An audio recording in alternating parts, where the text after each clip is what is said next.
that button. Even if nobody hears it, at least we will have had a great conversation about Endgame. Episode 155. We got the right number this time. I'm back. I'm Andy. There's Michael. Hey, welcome back. JJ's here. I am. I am very jealous of your discussion last week. You guys had a good one. Although I have to fess up at the beginning here, Michael. I was way off on that opening weekend monetary number. Oh, yeah. I did kind of notice that it blew your prediction out of the water. What number? Remind me what number we talked about? Well, they had this bet about whether it would break 300. And I thought, didn't it? You put it at 279, I think was your guess? Somewhere around there. Because I figured that everyone that went to see opening weekend of Infinity War would do the same thing, and then it wouldn't be that much bigger, but I didn't really factor in the amount of people, including myself, that were like, I can't have this spoiled for me, and then they rushed out to see it at 9:30 at night on a Sunday. That would be 6 a.m. in the morning. 6 a.m. in the morning, 4 a.m. I, too, had the same experience, Michael, where the concessions looked like they had been overrun by a zombie mob. Oh, yeah, so it wasn't just us. You know, and then you came in to see if there was any cans of tuna years later. Yeah. That is some classic low-paid worker not paid enough to deal with this. Yeah, I don't think anyone was prepared to be working until 4:35 in the morning. But, yeah.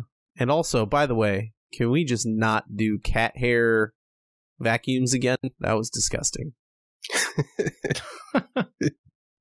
This is what happens when you're not here.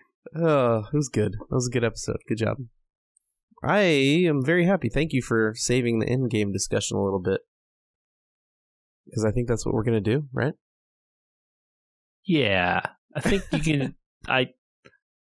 There's enough to unpack here, probably, that maybe folks should read the episode description and see if we talk about anything else. Yeah, there are one or two topics to unpack here. There's like a list here. I put Game of Thrones on it. We could just get that out of the way earlier. Non-spoiler Game of Thrones. I do think that I side in between people and the director of photography on that episode. Color calibration is hard. That's my opinion. All right. Endgame. Spoiler alert. Did I say it clearly enough? Yeah, just like enough. If you haven't seen it, skip to episode 156. Yeah. We're sad to see you go. Come back. We'll have fun stuff to talk about other weeks, but not this week. Shout out at the top of this. I would like to have friend of the pod Ken here for this discussion. Yes. We're going to have to make do without him. Our good pal and comic book aficionado was married over this past weekend. Congratulations. Yes. Yeah, big congratulations. Ebony, also friend of the pod. Congratulations to them both. Shout out to many friends of the pod that were there. Jason, Kit, etc. Many, many more as well. That was fun. It was a good wedding. It was very, very nerdy, you guys. I would expect nothing less. There were Legos there. It completes their personalities, and also, what would you expect getting married on May the 4th? You know what? It completes the rest of us, too. It fills our hearts. So it's good. We'll muddle through, and then I'm sure we'll get an email. Or I'll get a phone call. And we'll have correcting all the things that we. You just go ahead and get that phone call. Just hit record on the phone call, and we'll just play it back next week. This will be the first episode where we have errata in the comments section. Does that count as research? We've fudged the research rule a little bit, but I don't know about errata. I mean, if we're not doing it, I don't know if it counts. Okay, good point. All right, fair. All right, this is it. This is the last warning that you have to go to episode 156. There won't be a component class today because I don't want to chance a problem. We'll do that soon. Preview, let's say, RAM? Yeah. 156 RAM. So if you're in for that, come back, or stay if you've done Endgame. That's it. That's enough warning. All right. So let's get it started here. Does anyone have like overall problems with? I mean, big problems with the film? Time travel or alternate dimensions? Which are we headed down? What road here? Well, okay, if you want to like look forward a little bit, maybe there's an answer to that question. But if you want to talk about like what this movie considers, it's only considering time travel. Okay. So if we're only considering that it's time travel and that we've seen 22 movies up to that point, and the conceit is that in the movie they say what your destiny is already fulfilled by time travel if you can do it, right? Because they return those stones to the exact points that they were taken. Right. And we watched those movies, and those movies still happened, and Disney is not going to erase them because people would get pissed off. Then you have to kind of walk into this movie knowing a little bit of how it ends. Sure. Just, I mean...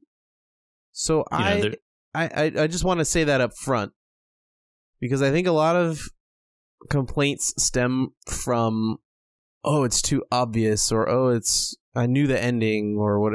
It's an Avengers movie and Thanos isn't going to win, right? You're there to see how they write it.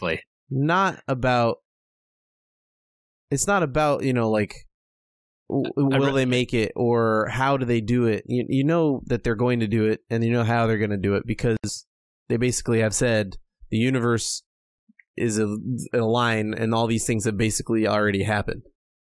I think the one that I read is that a great TV show or movie or even book is not about the what of what happens. It is about the how of it. Right? Yeah, we all know where they were going to wind up, right? We knew the people who were gone had to come back somehow. Because many of them have movies scheduled to be made in the next 2 years. There's a Spider-Man movie coming out in a couple of months. Oh, we'll talk about it at the end. Yeah. But yeah, so that to me was maybe the biggest interest was what's how are they going to tease all these threads out and tie a bunch of them off.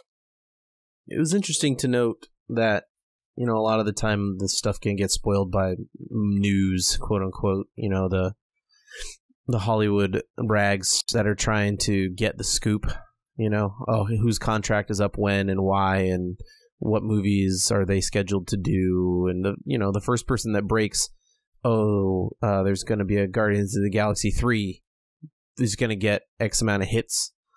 So unfortunately, like, either you try to tune all that stuff out, or up front that they've been basically screaming from the rooftops that at least what's his name? Chris Evans, there you go.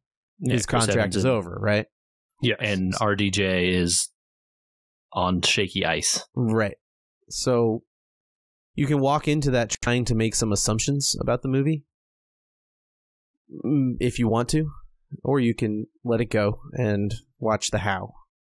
And I wanted to discuss that up front, because if you get into the why and I wish they had done X differently, you knew that going in. Like, it's not even a spoiler, really, at this point, to know that the Avengers win. It's just a question of how. Right. And I think the how, even, and the journey to get there, right, is where you can maybe start to find some interesting moments that were both really great and moments maybe where the whole movie didn't work as well. Oh, okay. Yeah. I think, I don't know, it's tough. I don't know where I want to start, because there are both some moments that were like really, really awesome in this movie and interesting and fun. And then there's definitely a few parts where I was like, oh, okay, this is a plot device happening now. Okay. Yeah, well, I have to say up front that I am a sucker for a heist movie. And I'm glad that they put a heist movie inside a blockbuster action movie. Yes, and actually, as a fan of heist movies as well, if you want to watch a heist movie inside of a blockbuster action movie, let's talk about still the king of that genre, Fast Five. Jeez. Oh my god.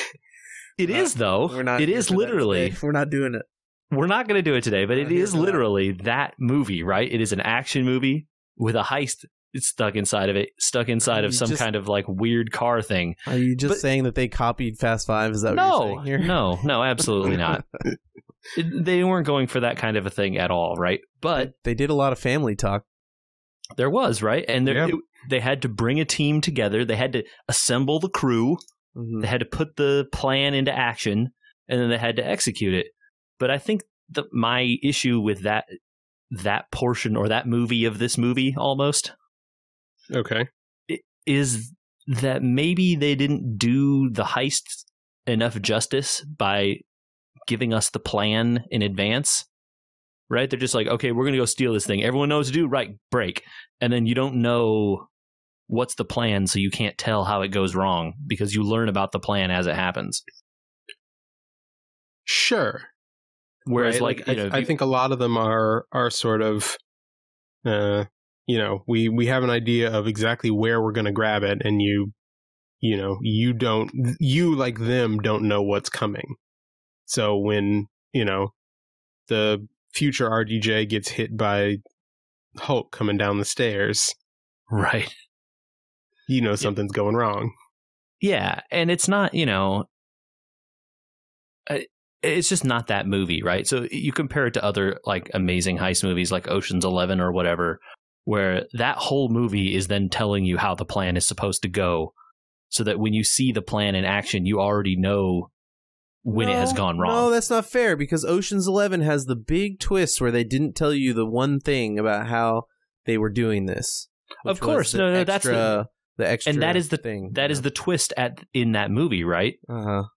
Whereas here, you don't get. There's no place for a twist like that because they haven't told you what the plan is. There is a twist. The twist is the oopsie about the robot lady getting connected to the other robot lady, Nebula. Sorry. That's the twist, is like, oh, okay, that's how things go wrong. Or, in Ocean's 11's case, that's how things go right, obviously. Yeah.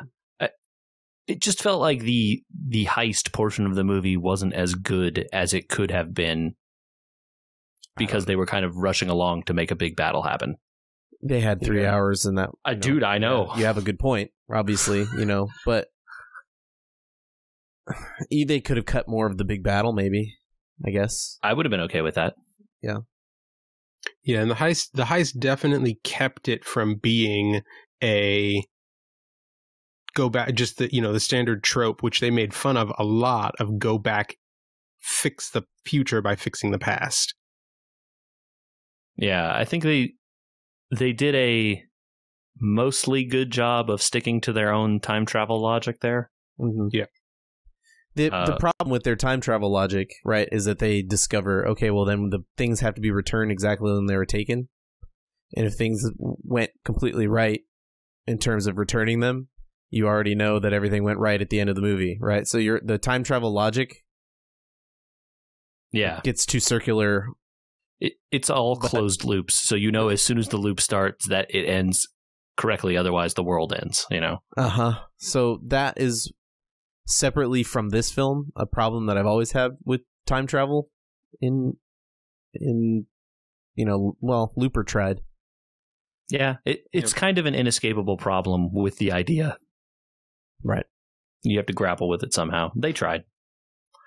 I don't have any issues with the time travel stuff. Right. You can't dog on it for, they came up with their own logic. Right. And you just have to accept that their movie logic consistent. Has to stay consistent. Exactly. And they even did a good job of explicitly telling you, this doesn't work like that. This isn't no Back to the Future. That's not how it works. There was an interesting side plot with, God, I'm so bad at names tonight. I'm so sorry. The predecessor to Doctor Strange. Is she the ancient one or the? One? Yeah. Something like that. The interesting side plot there is that they could have spun it out and said, guess what? You're not actually time traveling right now. You're in X branch, right? And if you want to move X branch back to the main timeline, then these are the things you have to do. And then you're in alternate realities. Remind yourself of this discussion when we talk about Spider-Man. Yes. Okay, so time travel, don't worry about it. Heist movie, I thought was enjoyable because otherwise it would have been a bad movie. Yeah, the heist movie stuff was the thing I think I liked the best of the movie. I just wish it had been better. Okay. I think it was perfectly serviceable overall. Oh, it wasn't. It certainly wasn't bad. And it provided great moments for the best part of the movie, I think, which was beer gut. Yeah. Yeah. Dad bod Thor is the thing I saw going around on Twitter. Big Thorbowski. Pretty good. Yes. So good. Before we get into individual characters, maybe we should talk about the other overarching theme of this film, which was interconnecting all the franchises and especially focusing on plot lines from Ant-Man and the Wasp and the previous Avengers film, and then bringing in the new Captain Marvel, etc. That might be where a lot of people were disappointed or happy, and I want to see where you guys are at on that. I liked what they did with Scott by having him end Ant-Man and the Wasp stuck in the quantum zone and only being gone for about 5 hours, I think he said, as he experienced it. He is totally removed from everything that has happened. And so he sort of gets to play this unique role as the engine that drives everything forward. Yeah, he hasn't had the 5-year gap to get ground down. He is still in that sort of panicked, what are we going to do, immediate aftermath. Mm-hmm. And reignites all the other characters. Yeah, he is the spark for all the other characters who have just sort of like settled into this dull, we're the ones who were left routine. Do you think that the world would look like that if half the people were gone? It looked like every corner of it was abandoned and ruined. Yeah, no, that's the thing I thought was the most hilarious. It's like half the people in the world disappear. It's an apocalypse. Yeah. It's like, actually, half the people would still, stuff is going to be bad. It's going to be very bad. But it doesn't turn the entire world into a war zone. Probably. Maybe. I don't know. I didn't really think about the repercussions of it too hard. I know that we have, maybe in a country like this, too much infrastructure for half the people. But it certainly wouldn't have caused, San Francisco to basically look like it had been turned over. Yeah. I would think you'd end up with New York, San Francisco, LA almost refilling their populations, and people in a lot smaller towns having left them, and you'd have abandoned things like Detroit and other areas just completely abandoned. Yeah, I would expect smaller towns would be much harder hit. So, but I guess they want to make a fun movie. Yeah, I guess can't debate the half apocalypse. Which is a funny look for him to come running back into after 5 years was probably necessary. It's also a good way to kind of like introduce the idea of like, oh, hey, time is kind of weird. You can do some stuff here, trying to like plant that seed. Mm-hmm. Yeah, I saw something funny that the real hero of this movie was the rat that tripped the machine. But that's not the only that's not the only movie they integrate. They integrate old Captain America movies during the trip that they have to make into the secret headquarters back when Tony's dad is alive for S.H.I.E.L.D., sure. Right? They integrate because you wouldn't know. Yeah, they integrate the original Thor film or the second one, right? Yeah, the hilariously the second one that no one liked. Right. Which I think made the treatment of it where Thor is just sort of drunkenly rambling the plot of the movie that much better. Because that's all he's doing in that scene. And actually, it kind of absolves a little bit of the problem with that movie, where if you watch that movie, you're supposed to feel really bad when Thor's mom dies. And you're like, this lady had like 10 minutes of screen time. Why do I care?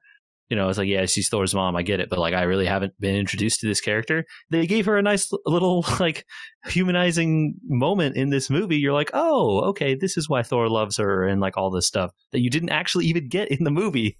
But, in universe, it happened, Right. Yeah, it was a cool tie-in for her to know that then in that movie she was going to end up dead.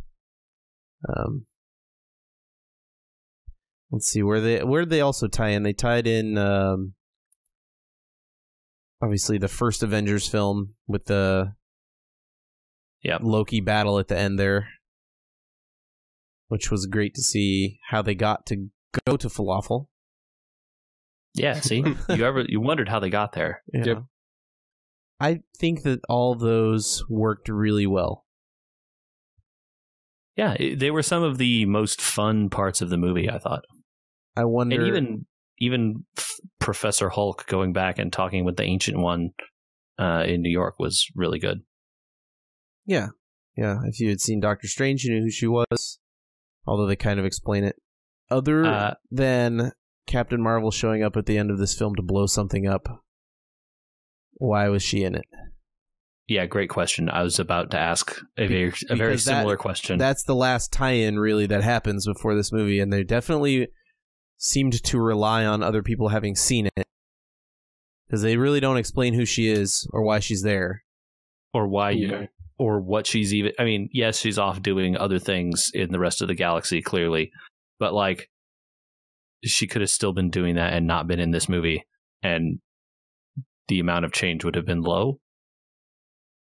Very, right? Yeah, well, I mean, there's a whole area of this film where, they're having that big battle, and Captain America gets the fan service of picking up Mjolnir, and then Thor doesn't do anything.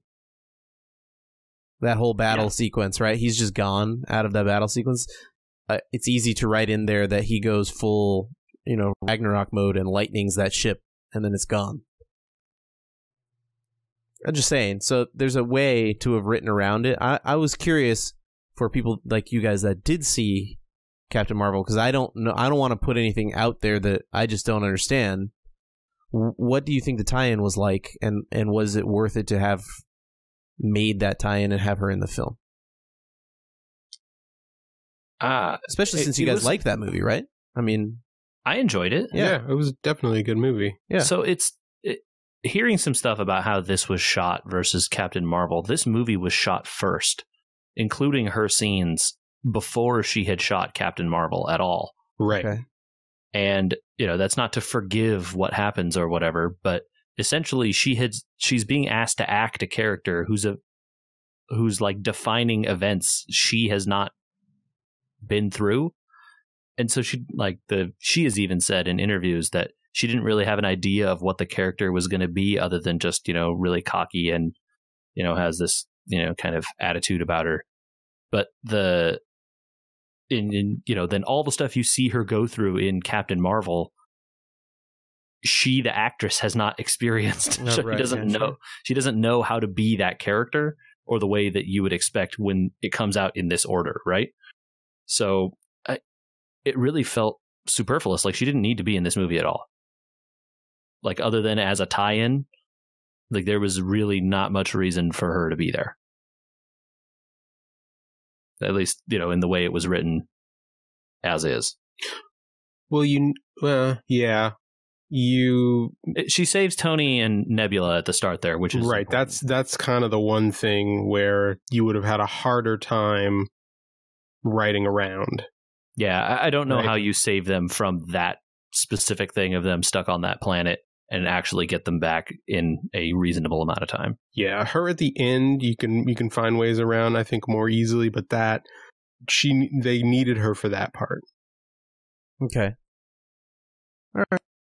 I mean, it was still pretty light, her involvement anyway, and I don't really understand the people that are really angry about it, because is there a vocal faction of people that are angry about it.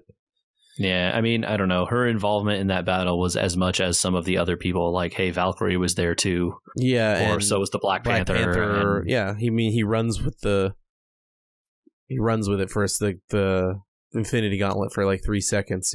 Yeah. There were other people who also got the short end of the fight, and just like she did. So yeah, not that. This was always going to be a movie about the original set of Avengers, and that's what it really needed to be. So then a lot of wonderment comes in when it's is she going to save them all? And thankfully, no, not really. So I just hadn't seen. I had this one that I hadn't seen, so I didn't know. If it doesn't sound like most of the hate that is flung that direction is not well deserved overall. Yeah, I think that like a lot of the other cameos in this movie from various heroes throughout the MCU, you also could have not had that happen. That's not the point, right? Right, it's not the point, right? Yeah. Cool. Should we talk about the Avengers and what happened to them? Yeah, let's do it, man. Where they all wound up. I want to start with Bruce Banner. Yeah. That was the most jarring transition for a character. I will say that this is one I didn't see coming. I'm not as into Hulk as a comic character in general. I haven't read a lot of his issues or a lot of his storylines, so I didn't know that this was a thing that happens in some of those. And so, I mean, it made perfect sense, I guess, from some kind of like melding of the minds, literally, I guess, way. So I thought it was great. I was like, oh, we actually get to both have the brain of Dr. Banner and the size and the strength of Hulk together. Like, this is awesome. Right. So I have an interesting question that goes along with that, was Mark Ruffalo ever actually on set? Yeah. He was, yes. Okay. They used a bodysuit and facial recognition on him, and they just made him bigger in the scenes. I think they've said in the past for some of those characters, they put like a stick and a tennis ball up at the height where his face is supposed to be, so that people look correctly. Yeah. Yep. It was an interesting transition. It was odd because it happened in the same movie, I think, that we had the opening of this film where it's immediately after the snap, right? That they go find him and Thor takes his head off. And then we get the 5-year jump, rather than that being the end of the last movie and there being a 5-year jump in between movies. I think it makes the 5-year jump more impactful. You do? Right. Right. You've literally cut the head off the snake. But everything is still exactly the same, right? And so you have this gulf of time basically where, they've just been trying to get by as best they can, living in the knowledge that there's literally nothing that they can do. So you think that it's stronger for that to be at the beginning of this movie rather than have left people with that thought at the end of the last one? Yes. Yeah, I think this is way more interesting because it gives, it gives rise to a lot of different things where it keeps the people watching guessing what they're going to do about it. Like, oh, they're going to go fight Thanos again and take the gauntlet back, or they're going to steal it, or whatever is going to happen. And then within the first 5 minutes of the movie, it's more than 5 minutes, I guess, but whatever, you know what I mean? Like, it's in the first opening scenes. Well, there's Thanos' head, and Thor is pissed, and everyone's still dead. As the stones are gone, and everyone's still dead, right? Right. So it makes them more like it sets up kind of the reason for the despair, and then the need for the motivation to get into the heist and stuff. So, okay. Dad bod Thor gets. Go ahead. Oh, he just gets maybe the most sad opening to the film, right? He's just so infuriated with himself. He can't fix what's wrong. He can't go back. I disagree with a little bit with some of the changes in his character at the end, maybe. Yeah. I mean, we skipped over Banner over the rest of the film, but he really doesn't. His big change is at the beginning. I don't think he does much in the way of an arc at the end. Yeah, I did like the sort of role reversal, and they touch on it in their conversation at the beginning, the role reversal of the two of them between where they were in Thor Ragnarok. Yeah. Where it's Thor totally having to pull Banner out of this just sort of lost state that he's in. Now it's Banner that has to pull Thor after he axes Thanos at the beginning and can't fix stuff. He goes into beer mode with his buddies from space. The only thing I have to say that I don't like about the whole Thor dad bod and the like fat Thor stuff is I wish they had toned it down a little bit on the like LOL gamers are fat and dumb and sit around all day yelling at each other on Xbox Live tropes. That stuff was kind of cringy to me, all that part. They definitely leaned away from that afterwards and more into the Point Break. Yes, and that's the part where I came around on it a lot more. When Thor was like, shows up wearing shades and drinking a beer and flip-flops. Sleep? Yeah. I think he's dead. It's like, what? No, I'm paying attention. Do we have a beer? Yeah. Oh, so good.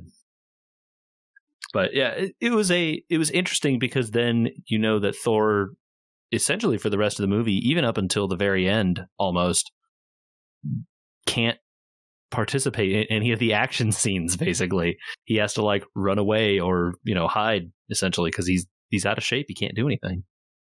Yeah, kind of. I think that the point there at the end is that he's not out of shape. Really, Thor's kind of whoever Thor wants to be. Sure, as evidenced by the fact that once he's holding both hammers, the lightning still works just as well, right? Yeah. Right. I didn't like in Infinity War, and I still kind of don't like at the end of this. I love that they give Valkyrie more agency and that she, ostensibly becomes quote-unquote king of the people. They say at the end, he doesn't call her queen, he says king. Right. Which is interesting. But there's a very distinct and deliberate move in Ragnarok to make him into Odin. Yeah, with the eye patch and stuff even. And being able to call lightning. And then in Infinity War, when he needs to get the new axe, they just rip all that apart and they say, oh, no, he's not Odin. And it's kind of evidence at the end of this where they say, well, you're trying to be who you're not. And that's fine. But it takes away from earlier when they said that basically it's his destiny to be Odin. He doesn't have a choice about what's going to happen to him. He loses the eye. He calls lightning. It seems a little bit mixed in 3 successive movies to have moved the meter maybe that far. How do you guys feel about the ending of this where he basically says, I'm not going to be God of Thunder. I just am going to go be an Avenger or whatever. Or I guess not an Avenger.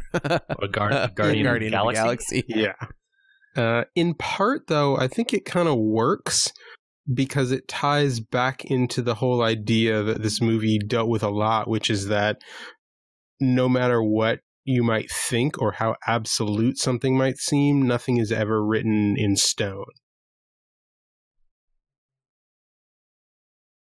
I think that's a good way to look at it. You definitely get the sense with especially how they ended Thor's arc here that they're trying to really prepare everyone for like, hey, there's a bigger universe out there than just this one little planet. What if we saw more of that stuff and like less every minute on Earth? That's kind of the impression I got, and leaning Thor that way since Ragnarok took place, entirely in space, essentially? Almost completely? I don't think they touched Earth at all. Yeah. Yeah. No, they did. They did in the beginning. They did at the beginning because they have to find Odin. Oh, right. Yeah, Earth. at the very beginning. Yeah. Yeah. And then I think it's it just sort of opens them up more to put Thor in more fun places now that he is back off in space doing space stuff. Because although I guess he could still just use the Bifrost, right? So No. Did it all? Gone. His Asgard's gone, right? Gone, Yeah. So then, you got to get him back out to space so he can do space stuff. So Yeah, because that's where he's fun. That's where you first meet Thor, right? Right. And he's another character who's been brought basically all the way back to the beginning of his arc, whereas he's with his band fighting space battles. Yeah. And, if Thor Ragnarok is anything to go by, I want Thor doing space stuff. So I think it was great.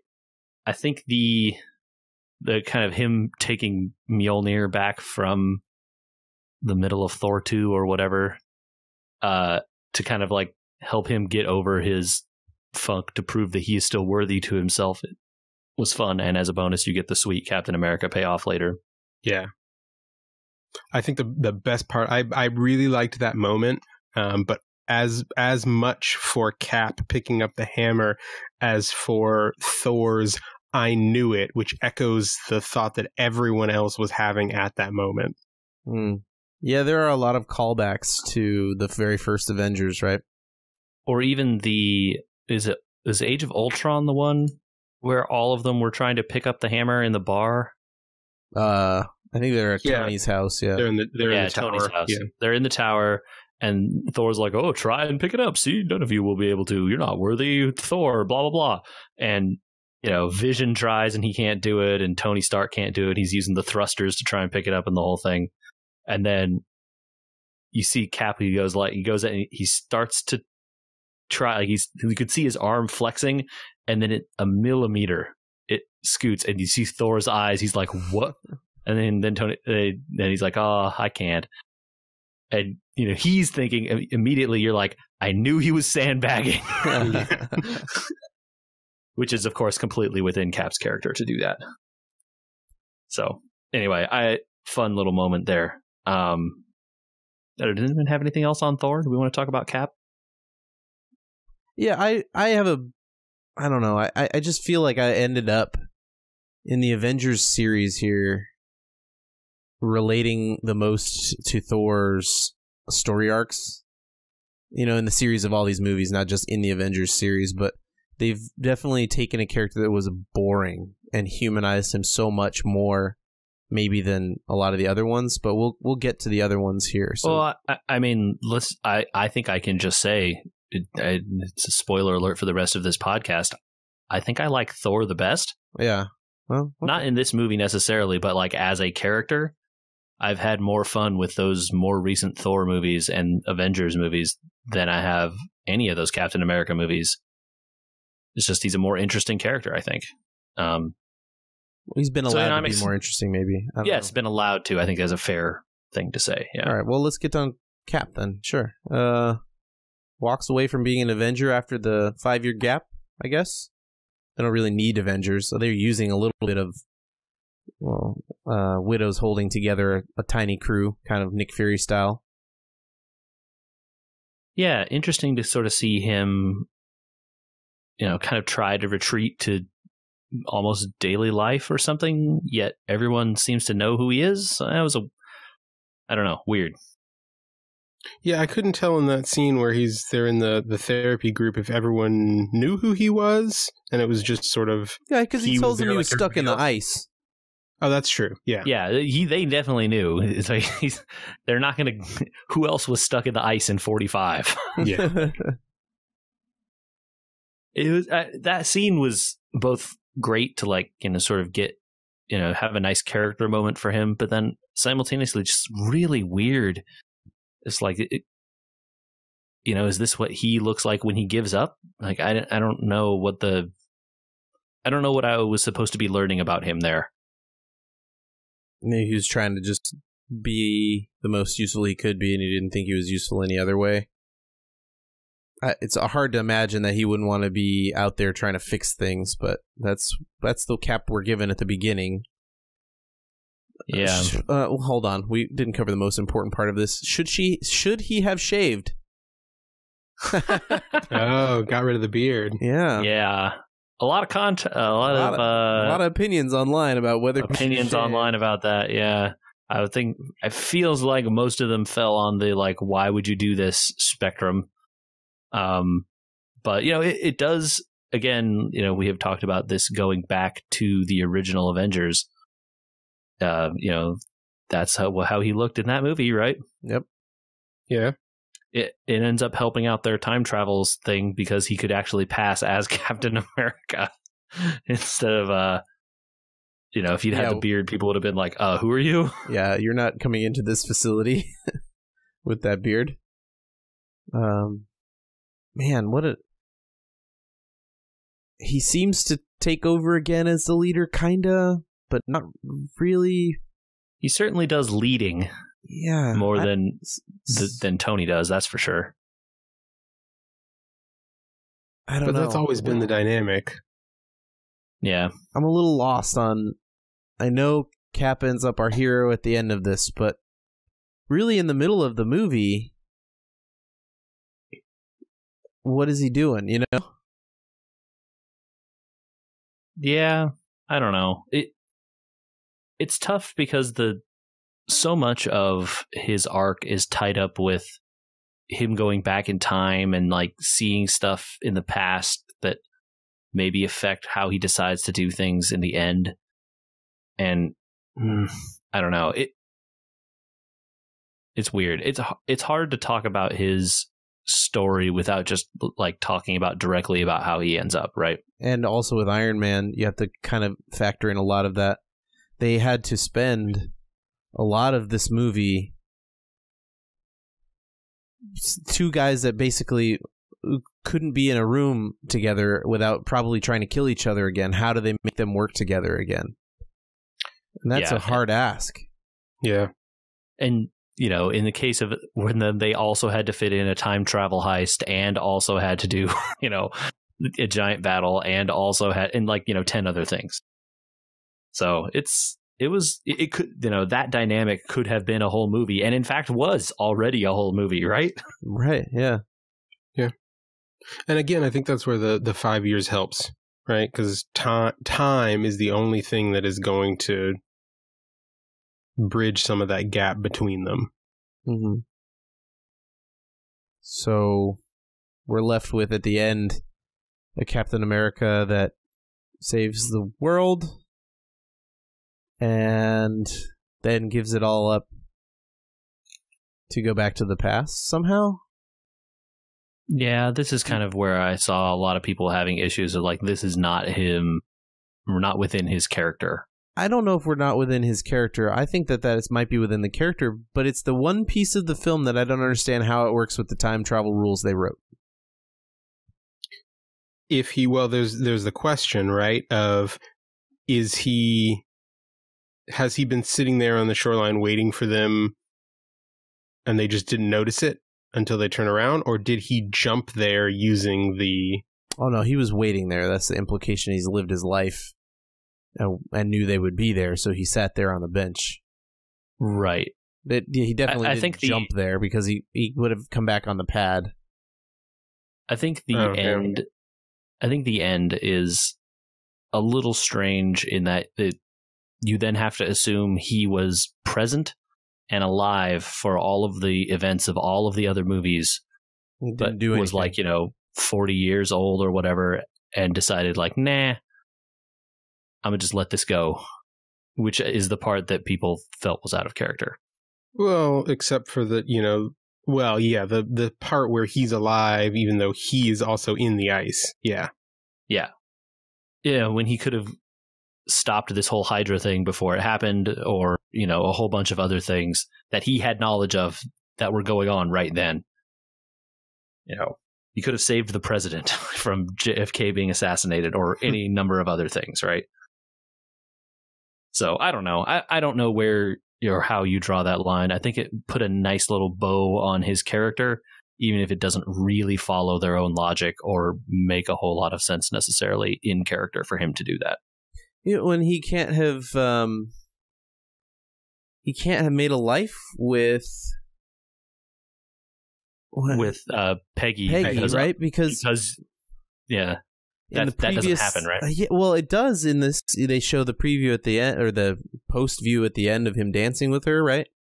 But but in previous films, the implication was that she had been married to somebody else. Is it confirmed, or did anybody look up to that she was actually like?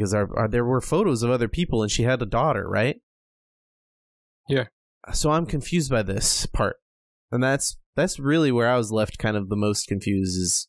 So I didn't remember that she had been married to someone else. I knew she had been married, but I didn't remember who it was. And I thought the implication there was that she was married to him that whole time, and he was the someone else. Okay. But I don't know that actually works. It was just, that would be cool. It was an impression that I got. I don't know that it's actually fits with because I haven't seen all of those other scenes and stuff. Like I didn't watch that Agent Carter show or any of the other stuff that came later. So the implication is that he would have stopped and he would have done the stones that he needed to return in Peggy's time last, right? And then he not necessarily. So then he would have stayed there. He could have just returned all the stones and then gone all the way back. Oh, I guess he could have. At least in terms of closing all the time loops or whatever, it doesn't really matter that much as long as all the stones get back to, and then he uses his last jump or, decides not to use his last jump in order to stay back with Peggy. Yeah, he just keeps going back. Yeah. I think it's great that he gets to kind of have a off into the sunset moment while not dying in battle the way Tony does. But it was, we've talked about it. I don't know. It's weird. The whole thing was kind of like, this is a weird end for this character, huh? Okay. And then, he passes the shield on to Sam. Where'd he get the shield? He kept it. He took From it with when? him. He took it with him, didn't he? Thanos destroyed it in the battle where he was chopping at him. Right? Is there a different one he could have picked up along the way? Tony gives him the last one, or the original one, whichever it is, right before they go into that big fight. And then Thanos chops it in half, and then he has another one? Did he steal it from the past again? That's bad. Uh-oh. He brought it forward from somewhere. So I don't know. That one was weird to me. Or maybe there was just another one the whole time. He stole it from the government or something. I don't know. That part confused me more than the way the character ended. It's an interesting change of events there, because in the comics, Bucky is the obvious takeover there. Didn't the Falcon become Captain America at some point also? I think so. In the comics, he does. Okay. There's also JJ nothing to stop Cap with the knowledge that he has from just walking into Wakanda and asking them to build him another shield. Yeah, fair enough. You can certainly hand wave it away. I got confused when I saw it. I was like, wait, I just saw Thanos cut that in half. What's going on? I guess maybe we could assume there's a chance maybe then that we're in an alternate timeline where he's changed the timeline because he married Peggy Carter? Well, but they already set up, they did all the work to establish that changing the past doesn't change the future. Well, then, but what's her name says that if you don't return the stones, you create branches, right? So he must have returned the stones. Her whole point with that scene, I think, was that they create branches, but their timeline when they jump back is still their own. It only has repercussions for the people who are upstream of the branches, who flow off in different directions. We would be upstream of the branch where he marries Peggy Carter. Not if he puts the stones back. That's the point. He puts the stones back first, so there's only one branch. And then he just comes forward in that timeline. I know for a fact that in that one movie where he sees her when she's on her deathbed, she's like, "Oh, you came back." So I'm pretty certain that would be a change to the original story that maybe they could make, but seems odd. they probably didn't write the script for this back when they wrote Captain America if you're gonna 2. do stuff like this, you gotta make it work in the seams. They made the whole heist thing work in the seams. Yeah. I'm not saying you're wrong. I'm just saying that, they tried. It just it leaves me with the character that seems to have been shorted maybe the most here of all the Avengers. He gets. I don't know that to he be was the star, but also the most confusing and linear line where he's the hero. He's always the hero. He's the hero again, and he ends like a hero. Yeah, I think that's a fair criticism. All right. Entwined in his story is Iron Man, so we got to do that one. Yeah. I think.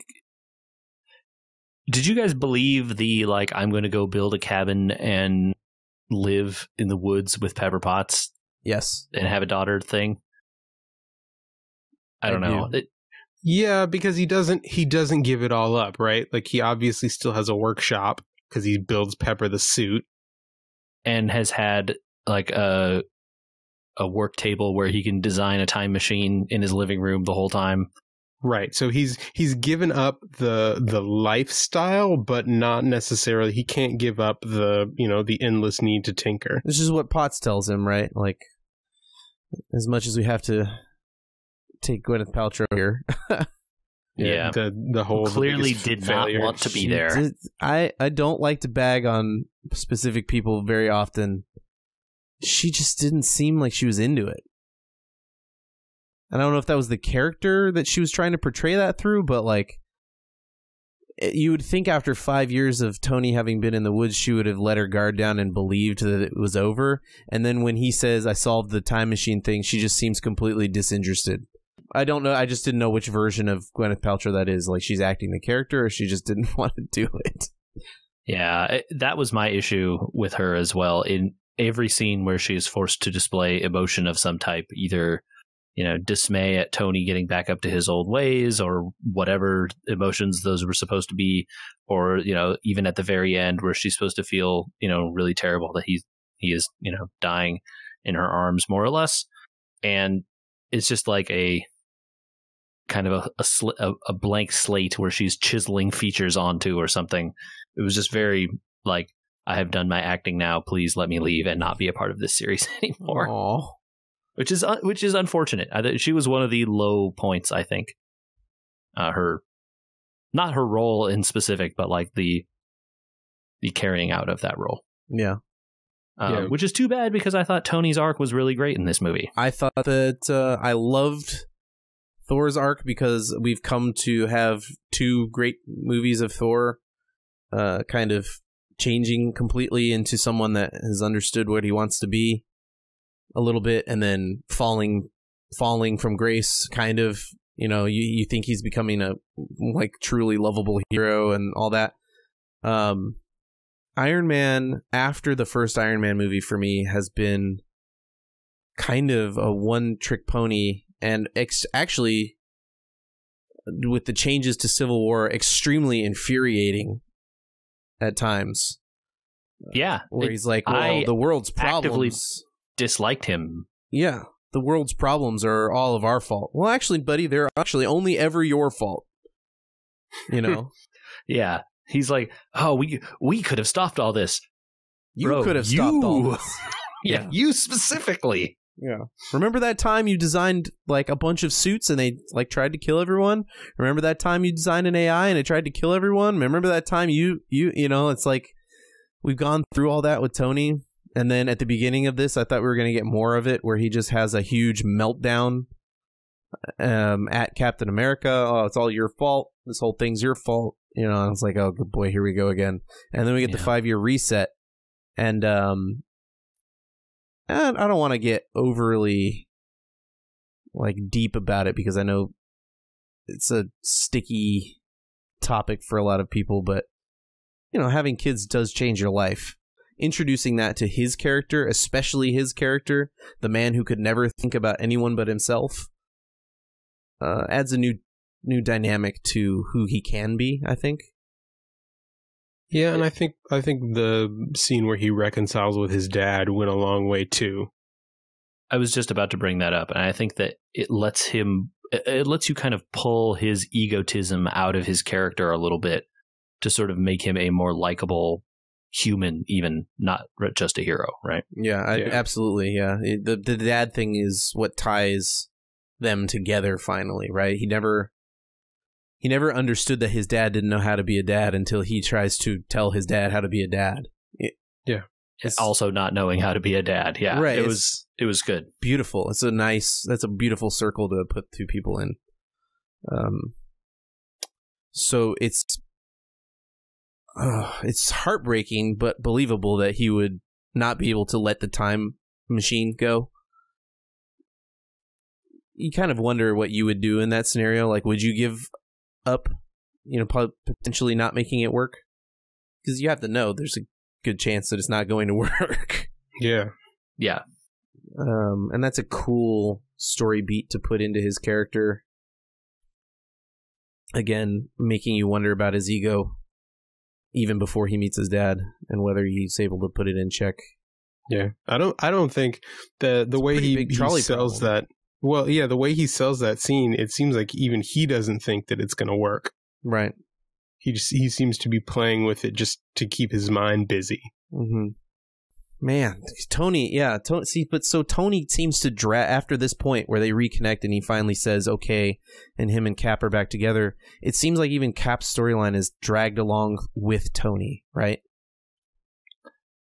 In some ways, this movie is mostly Tony's movie because he's kind of the impetus for a lot of what happens because he invents the time machine. He comes up with the plan to create the Iron Gauntlet. He comes up with, in the end, he's the one who makes the heroic sacrifice. So it's tough. I'm of multiple minds about this one. Okay. Are you talking about the sacrifice here? No. I think that was probably the best way to write the character out, assuming that that's what the demands of Hollywood.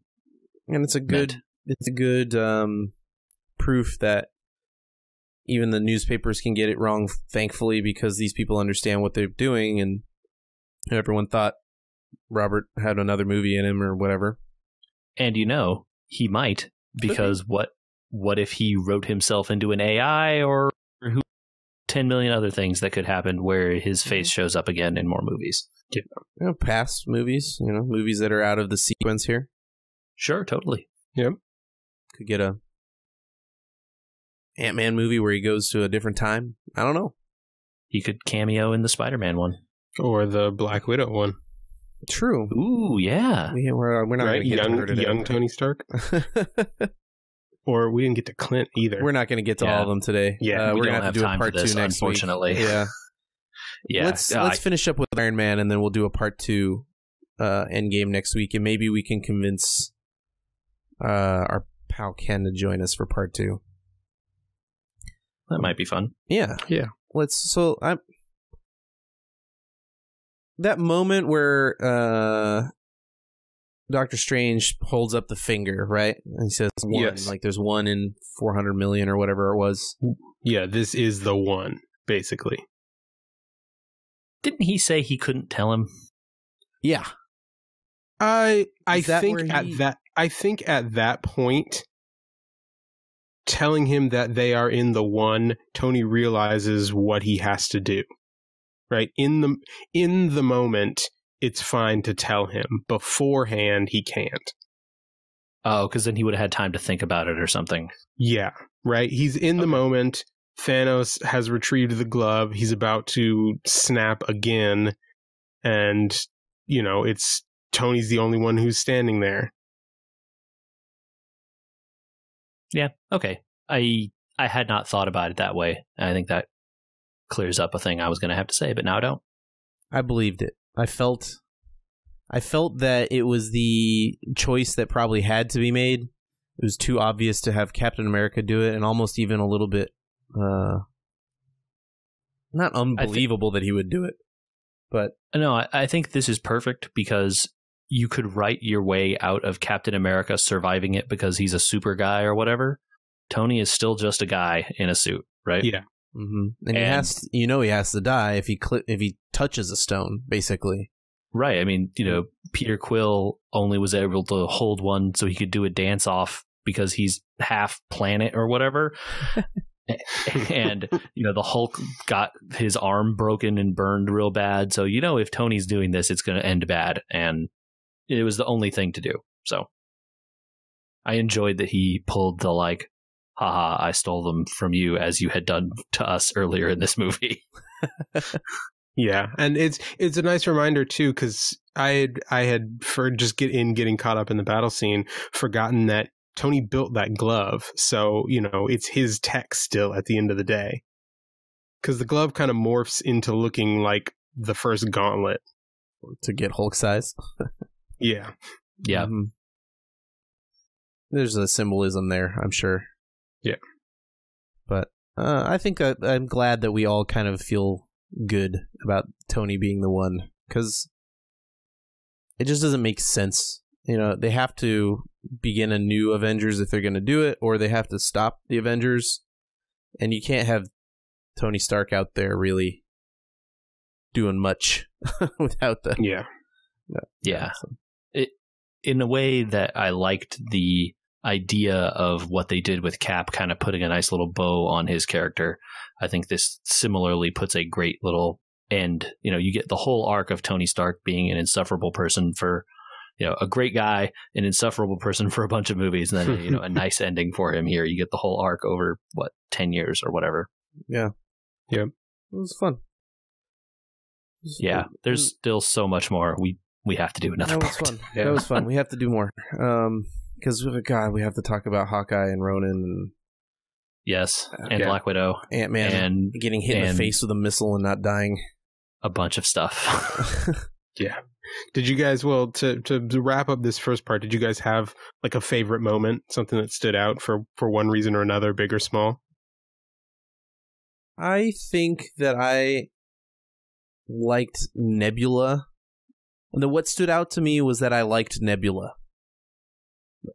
Halfway through this movie, I was really into her character all of a sudden, and that was very surprising to me. That I was like, this bit character that has basically nothing to do until this movie, all of a sudden I actually cared about her and Gamora and trying to save the old version of her and not being able to.